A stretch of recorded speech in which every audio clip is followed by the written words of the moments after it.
اعوذ باللہ من الشیطان الرجیم بسم اللہ الرحمن الرحیم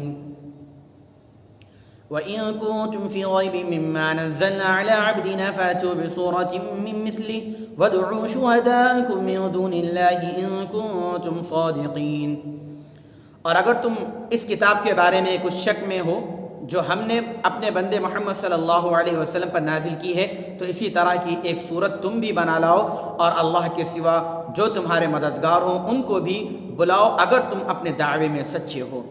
فَإِن لَّمْ تَفْعَلُوا وَلَن تَفْعَلُوا فَاتَّقُوا النَّارَ الَّتِي وَقُودُهَا النَّاسُ وَالْحِجَارَةُ أُعِدَّتْ لِلْكَافِرِينَ۔ پھر اگر تم ایسا نہ کر سکو اور ہرگز ایسا نہ کر سکو گے تو اس آگ سے بچو جس کا ایندھن آدمی اور پتھر ہیں جو کافروں کے لیے تیار کی گئی ہے۔ وَبَشِّرِ الَّذِينَ آمَنُوا وَعَمِلُوا الصَّالِحَاتِ أَنَّ لَهُمْ جَنَّاتٍ تَجْرِي مِن تَحْتِهَا الْأَنْهَارُ كُلَّمَا رُزِقُوا مِنْهَا مِن ثَمَرَةٍ رِّزْقًا قَالُوا هَٰذَا الَّذِي رُزِقْنَا مِن قَبْلُ وَأُتُوا بِهِ مُتَشَابِهًا وَلَهُمْ فِيهَا أَزْوَاجٌ مُّطَهَّرَةٌ وَهُمْ فِيهَا خَالِدُونَ۔ اور اے پیغمبر صلی اللہ علیہ وسلم، تم ان لوگوں کو جو ایمان لائے اور اچھے کام کیے اس بات کی خوشخبری سنا دو کہ ان کے لیے بہشت کے باغ ہیں جن کے نیچے نہریں بہہ رہی ہیں۔ جب ان کو باغ میں سے کوئی میوہ کھانے کو دیا جائے گا تو کہیں گے کہ یہ تو وہی ہے جو ہم کو پہلے دیا گیا تھا، اور ان کو ملتے جلتے پھل دیے جائیں گے اور ان کے لیے وہاں پاکیزہ بیویاں ہوں گی اور وہ بہشتوں میں ہمیشہ رہیں گے۔ ان اللہ لا یستحی ان یضرب مثلا ما بعوضة فما فوقها۔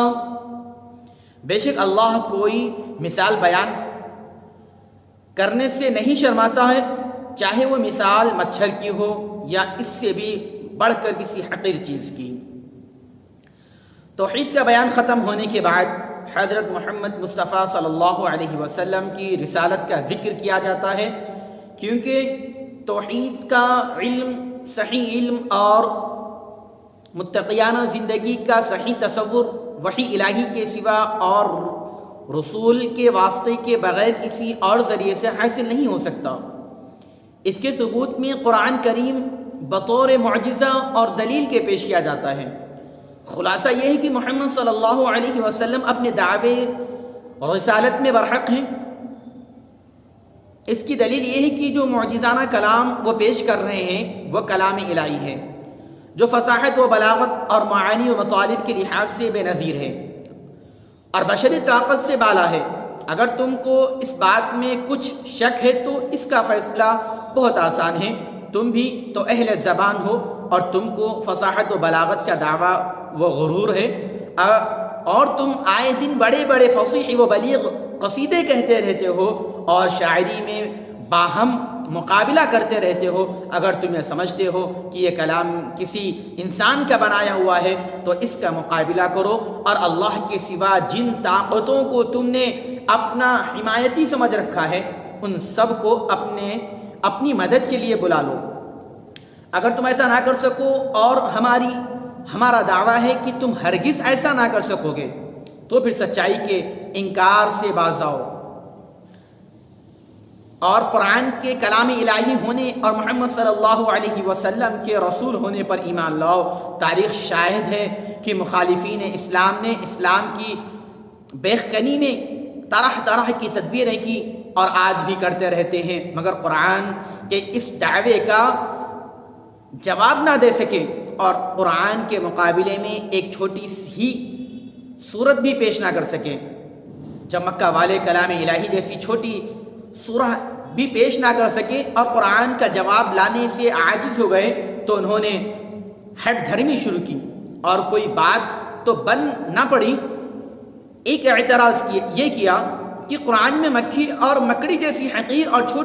چھوٹی چیزوں کا ذکر ہے اور یہ بات خدا کی عظمت و بزرگی کے خلاف ہے۔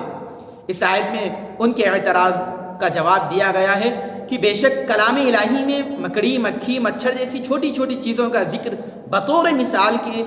جا بجا آ جاتا ہے۔ حقیقت یہ ہے کی مثالیں جانی بوجھی اور محسوس چیزوں کی بیان کی جاتی ہے۔